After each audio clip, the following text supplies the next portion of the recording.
Hello friends, स्वागत है आपका हमारे YouTube चैनल आर के हिंदी कहानियों में।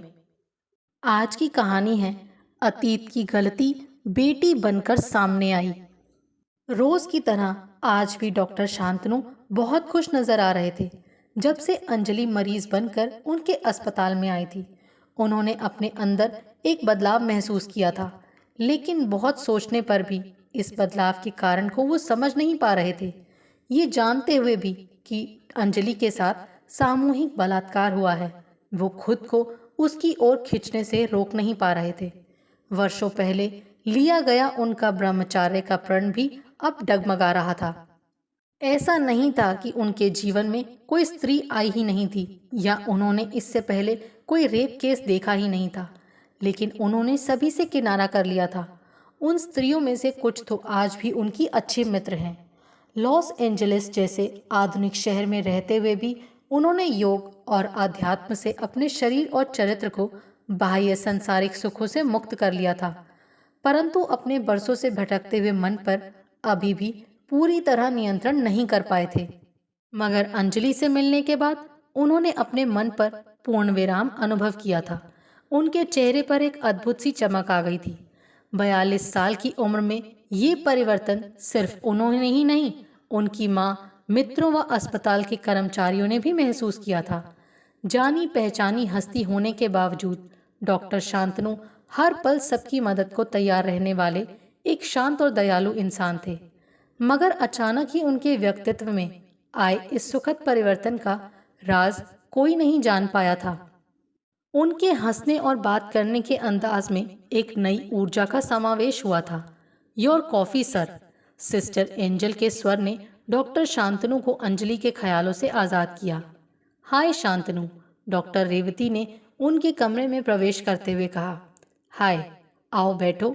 शांतनु ने रेवती का अभिवादन किया और सिस्टर से एक कप कॉफी और बनाने का निवेदन किया। So how is your patient now? उन्होंने जिज्ञासा भरी नजरों से रेवती से पूछा। डॉक्टर रेवती ही अंजलि का केस हैंडल कर रही थी। अंजलि के मानसिक तनाव की गंभीरता को भांप कर ही रेवती ने शांतनु से अंजलि की काउंसलिंग करने को कहा था। She is recovering now.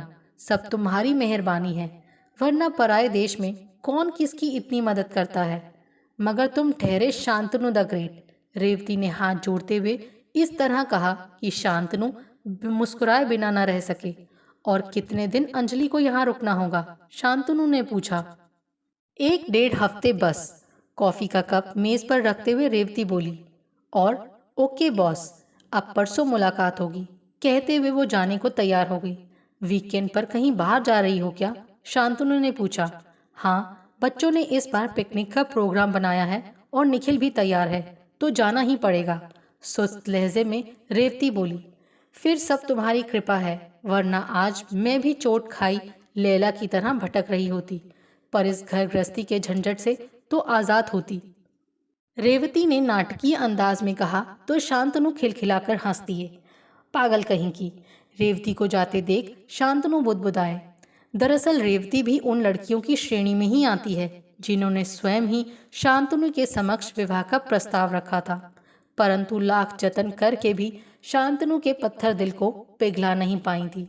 विवाह न करने के अडिग फैसले ने रेवती के दिल में निखिल के लिए जगह बना दी और इंटर्नशिप के बाद दोनों ने घर बसा लिया।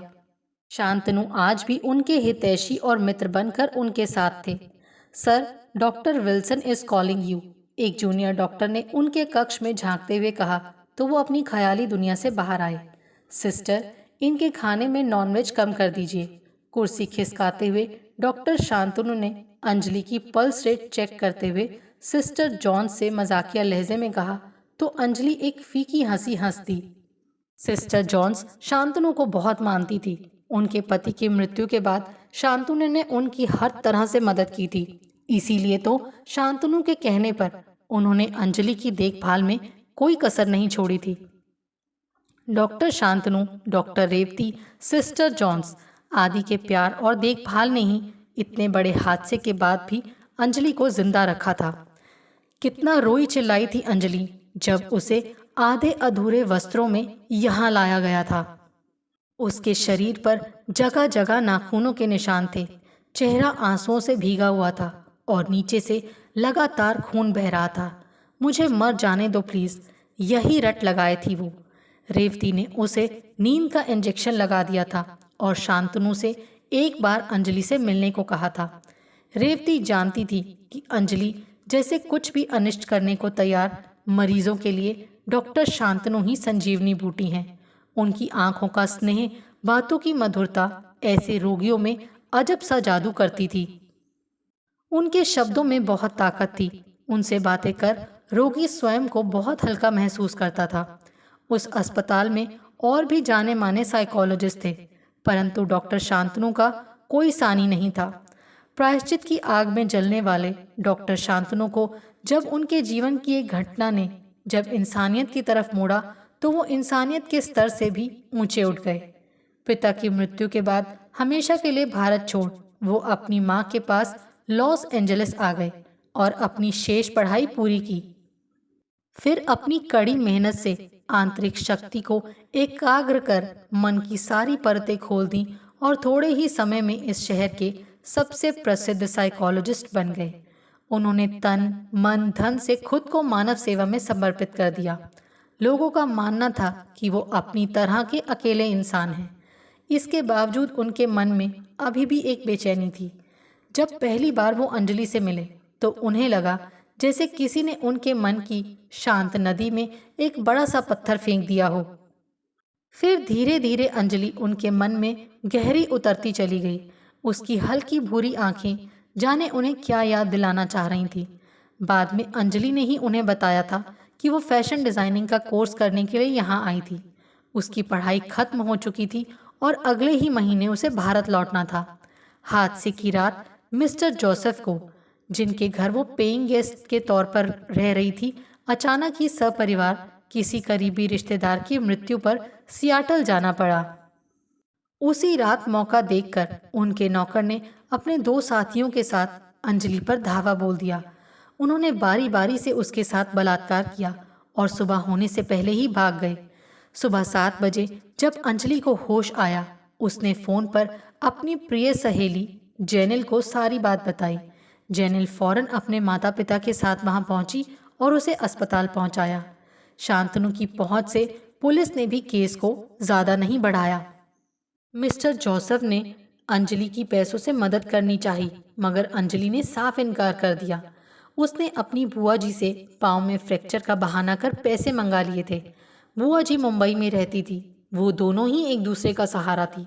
सर, आप मेरी कितनी मदद कर रहे हैं, एक दिन अंजलि ने शांतनु से कहा।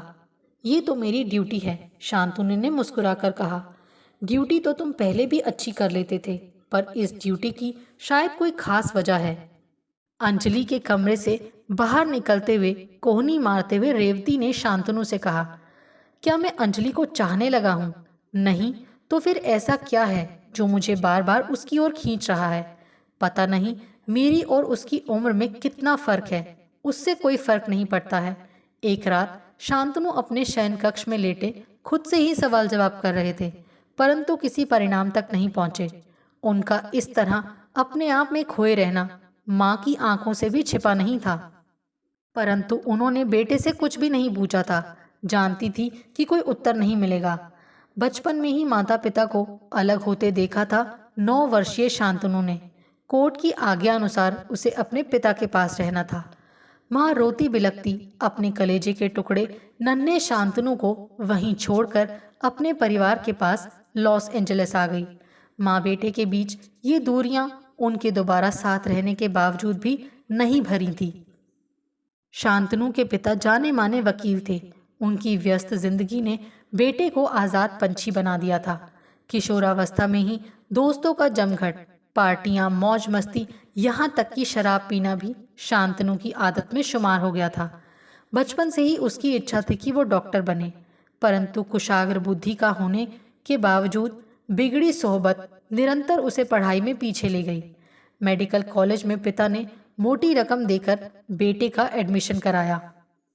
अब शांतनु अपने शहर अहमदाबाद को छोड़कर विशाखापट्टनम आ गया। यहाँ आकर उसकी आज़ादी को तो जैसे पंख ही लग गए। नए बिगड़ैल दोस्तों ने उसे अश्लील फिल्में देखने का आदी भी बना दिया था।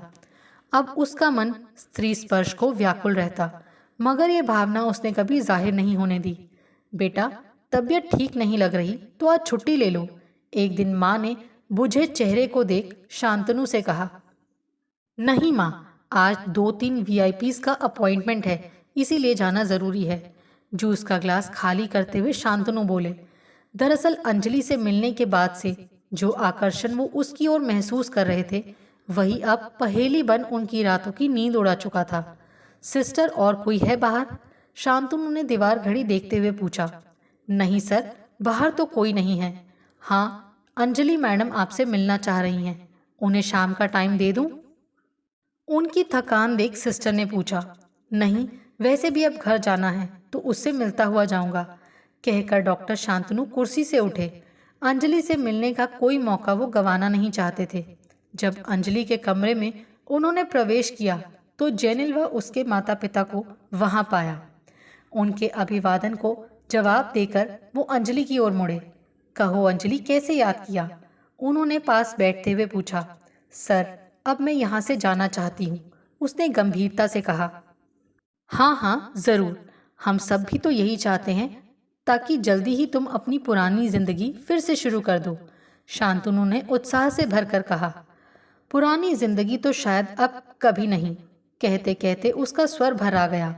देखो अंजलि, हर प्रलय के बाद फिर से जीवन का आरंभ होता है, ये प्रकृति का नियम है।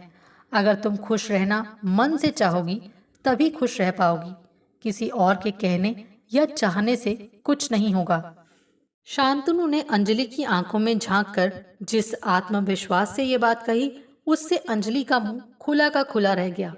कितनी गहराई है आपकी बातों में, मैं खुशी खुशी जीने की पूरी कोशिश करूंगी। अंजलि की आवाज में आज पहली बार आत्मविश्वास दिखा था। हम अंजलि को अपने घर ले जाएंगे, जेनिल के पिता बोले। 2 दिन बाद अंजलि जेनिल के साथ चली गई। भारत लौटने से पहले भी वो शांतनु के पास 2-3 बार काउंसलिंग के लिए आई। सर, मुंबई से भी मैं आपके संपर्क में रहना चाहूंगी, एयरपोर्ट पर भरी आंखों से अंजलि ने कहा तो शांतनु ने भी पलके झपकाकर जवाब दिया। उसके जाने के बाद शांतनु को अपना मन संभालने में काफी वक्त लगा। फिर समय अपने वेग से चलने लगा। शांतनु और अंजलि के बीच फोन पर संपर्क बना रहा। दोनों के स्वर में एक दूसरे के लिए अपार ऊर्जा थी। शांतनु के मन ने तो अब अंजलि से विवाह की बात भी सोचनी शुरू कर दी थी, परंतु जबान तक आते आते मन ही उन्हें खामोश कर देता। शांतनु ये बात अच्छी तरह से जानते थे कि सिर्फ उन्हीं के हृदय में अंजलि के लिए ऐसी भावनाएं हैं। ये भी एक कारण था उनकी झिझक का, और शायद उनका मन अंजलि को विवाह जैसे गंभीर मामले पर बातचीत के लिए और समय देना चाहता था।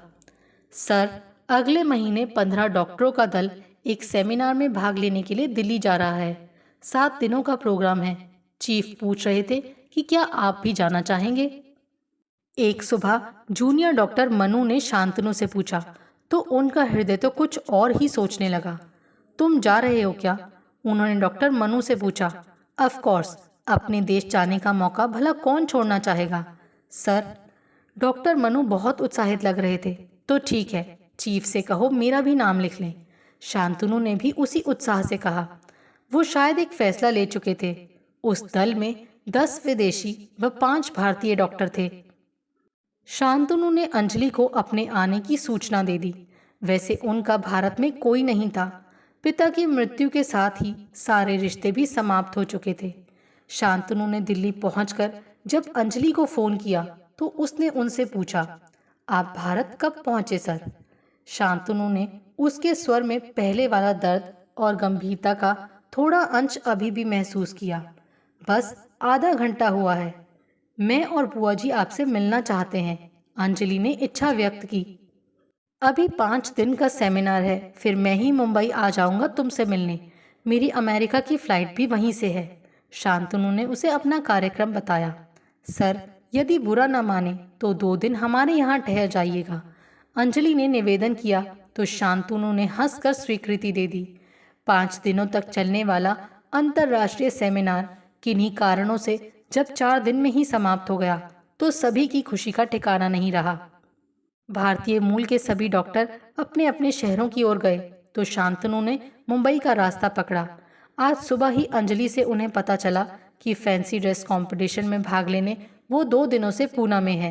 अंजलि के मुंबई पहुंचने से पहले ही वो स्वयं उसके घर पहुंचकर उसे आश्चर्यचकित करना चाहते थे। शाम 7 बजे वो अंजलि द्वारा दिए गए पते के अनुसार उसके घर के सामने थे। बुआ जी ने उनका स्वागत किया।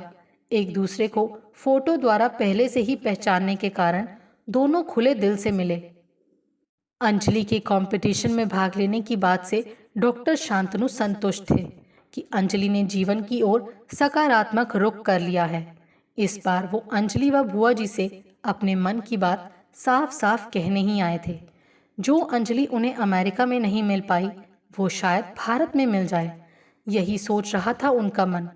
वो मन से अंजलि के जितने करीब जाते, अंजलि फिर उन्हें उतनी ही दूर लगती। शायद इस बार उनके हृदय की मरीचिका का अंत हो जाए, ऐसी उन्हें उम्मीद थी। आप जैसे योग्य आदमी के हमारे यहाँ आने से हमारी तो इज्जत ही बढ़ गई। चाय का कप शांतनु की ओर बढ़ाते हुए बुआ जी बोली। उत्तर में शांतनु बस मुस्कुरा दिए। चाय नाश्ते के बाद फ्रेश होकर शांतनु ऊपर छत पर टहलने चले गए। बुआ जी रसोई में आया को रात के खाने का कार्यक्रम बताने चली गईं। मुंबई उन्हें पसंद आ गई, उस पर हल्की हवा और चांदनी रात। शांतनु अपने वतन की खुशबू को अपने अंदर बसा कर ले जाना चाहते थे। थोड़ी देर बाद बुआ जी ऊपर आ गईं। कुछ देर इधर उधर की बातें करने के बाद शांतनु के पास आईं और हाथ जोड़ते हुए बोली, मुझे अंजलि ने अपने साथ हुई दुर्घटना के बारे में सब कुछ बता दिया और साथ ही ये भी बताया कि वहाँ किस तरह अपनों से भी बढ़कर आपने उसे संभाला। आज आपकी वजह से मेरी बच्ची जिंदा है। ओह, तो उसने आपको बता दिए। चलिए, एक तरह से अच्छा ही हुआ, उसका भी मन हल्का हो गया होगा, शांतनु ने कहा। आपने उसकी शादी के बारे में कुछ सोचा है? थोड़ी देर की चुप्पी के बाद शांतनु ने पूछा। अंजलि अभी भी इस सदमे से बाहर नहीं आई है और जहाँ तक मैं उसे जानती हूँ, वो शायद इस बात को राज रखकर किसी से भी शादी के लिए तैयार नहीं होगी और सच जानकर कोई आगे भी नहीं आएगा। बुआ जी भरे गले से बोली, नहीं, ऐसी बात नहीं है।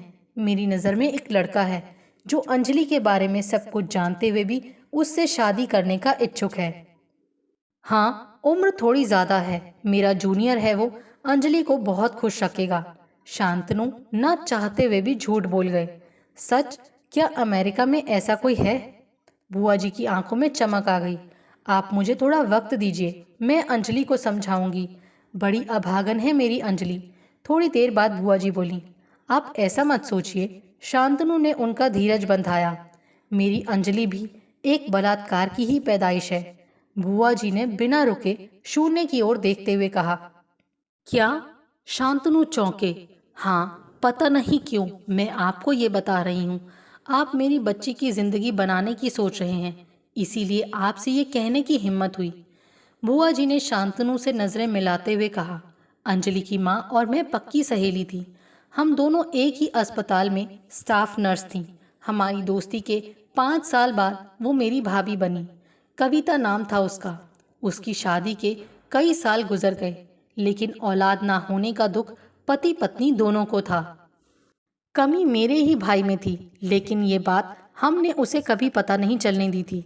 इसीलिए शादी के 17 वर्षों बाद भी मेरे भाई ने औलाद की आस नहीं छोड़ी। बुआ जी आज अतीत के सारे पन्ने उलटना चाहती थी। उन्होंने आगे कहा, एक रात ड्यूटी के समय उसी के कमरे में किसी ने क्लोरोफॉर्म सुंघाकर उसके साथ कुकर्म किया। उसने ये बात सिर्फ मुझे बताई। शिकायत करती भी तो किसकी? चेहरा तो अंधेरे में देखा ही नहीं था। उस समय मेरा भाई भी अपने व्यवसाय के सिलसिले में मुंबई में था, इसीलिए मैंने कविता को अंदरूनी सफाई के लिए कहा, पर उसने तो घर से निकलना ही बंद कर दिया था। मैं भी चुप हो गई, परंतु 1 महीने बाद उसके गर्भवती होने की खबर ने हम दोनों को चौंका दिया। कविता गर्भपात कराना चाहती थी, मगर अपने भाई की आस और इस घर में नन्ही जान की उपस्थिति के आभास ने मुझे कठोर बना दिया। ये जानते हुए भी कि उसका इस उम्र में गर्भधारण खतरे से खाली नहीं, मैंने उसे आखिरकार अपने भाई की खुशियों का वास्ता देकर मना ही लिया। 9 महीने बाद अंजलि आई तो भाई की तो खुशी का ठिकाना नहीं रहा। कविता को पूरे समय परेशानी रही। फिर 4-6 सप्ताह बाद बच्चेदानी में सूरज सूजन के कारण उसकी मौत हो गई। ये जानते हुए भी कि अंजलि मेरे भाई का खून नहीं है, मैंने उसे सीने से लगा लिया, कहकर बुआ जी फूट फूट कर रोने लगीं। अब शांतनु का अस्तित्व हिलने लगा। खुद के आश्वासन के लिए उन्होंने पूछा, ये घटना मुंबई की नहीं है क्या? नहीं, विशाखापट्टनम की है। कविता की मौत के बाद ही हम मुंबई आए थे। बुआ जी ने आंसू पोंछते हुए कहा। आज उनके मन का जैसे सारा बोझ उतर गया था। विशाखापट्टनम का नाम सुनते ही डॉक्टर शांतनु के जीवन की सबसे बड़ी परीक्षा का फल घोषित हो चुका था। वो हार गए थे। उनकी वर्षों की सज्जनता भी आज उनके पुराने पाप के आगे सिर झुकाए खड़ी थी। उनका सिर घूमने लगा। मुश्किल से वो दीवार के सहारे खड़े रहे। उनकी हालत देख बुआ जी चौंकी। क्या हुआ आपको? एक गिलास पानी, यही कह पाए वो। बुआ जी पानी लाने नीचे दौड़ी। पानी पिलाकर बुआ जी उन्हें सहारा देकर नीचे कमरे में ले आईं। शांतनु को बुरी तरह पसीना आ रहा था। बुआ जी उनके पास ही बैठी रहीं। फिर थोड़ी देर बाद वो शांतनु से अंजलि को कुछ ना बताने का वादा लेकर बाहर आ गईं। शांतनु आंखें मूंदे लेटे रहे। उन्हें याद आती रही अपने जीवन की वो एकमात्र गलती जिसने उनकी जिंदगी के मायने ही बदल दिए थे। ये तो वही गलती थी। अपने दोस्तों की जबान से रोज नए नए रंगीन किस्से सुनने वाले मेडिकल प्रथम वर्ष के छात्र शांतनु ने अपने से 10-11 वर्ष बड़ी स्टाफ नर्स कविता को ही तो क्लोरोफॉर्म सुंघाकर अपनी वासना का शिकार बनाया था। अगले ही दिन मुंह छिपाकर वो पिता के पास लौट आया। कोई हल्ला नहीं, शोर शराबा नहीं, कॉलेज से कोई बुलावा नहीं। करीब 1 महीने तबीयत खराब होने का बहाना कर वो घर पर ही रहा। फिर अपने ही शहर में रहकर पढ़ाई की। परंतु उस दिन के बाद से वो चैन की नींद नहीं सो पाया। फिर मन लगाकर पढ़ाई में जुट गया और साथ ही साथ अपने जीवन के कई पन्नों को भी पढ़ डाला। फिर 3 वर्ष बाद पिता के ना रहने पर माँ के पास आ गया। बुआ जी, आज 10 बजे की फ्लाइट से डॉक्टर शांतनु आ रहे हैं, याद है ना? हम उन्हें लेने एयरपोर्ट चलेंगे। सुबह 6 बजे मुंबई लौटी अंजलि ने गाड़ी से सामान उतारते हुए कहा। क्या बताऊं बेटी, वो तो तुझे सरप्राइज देने कल ही यहाँ आ गए थे, परंतु तबीयत ज़्यादा खराब हो जाने से आज सुबह की 4 बजे की इमरजेंसी फ्लाइट से ही वापस लौट गए। बुआ जी मायूसी से बोली। ओह, ऐसा अचानक क्या हो गया उन्हें? अंजलि चिंतित स्वर में बोली। चलो फोन करके पता करूंगी। मैं स्वयं को आध्यात्म ज्ञान में सर्वोपरि समझता था, परंतु अपने ही खून को न पहचान पाया। जिस तरह रेगिस्तान में जल होने का एहसास मुसाफिर को थकने नहीं देता है, उसी तरह शायद मेरी मरीचिका मेरी बेटी अंजलि है। अब जो रूपरेखा मैंने बुआ जी के सामने बांधी थी, उससे भी अच्छा लड़का ढूंढना है अपनी अंजलि के लिए। विमान में सीट बेल्ट को कसते हुए शांतनु ने अपने मन को और ज्यादा कस लिया, इस नए उद्देश्य की पूर्ति के लिए। आपको हमारी ये कहानी कैसी लगी, प्लीज़ कमेंट करके ज़रूर बताइए। अगर आप इस चैनल पर नए हैं तो इसे सब्सक्राइब करें और शेयर करें। Thank you.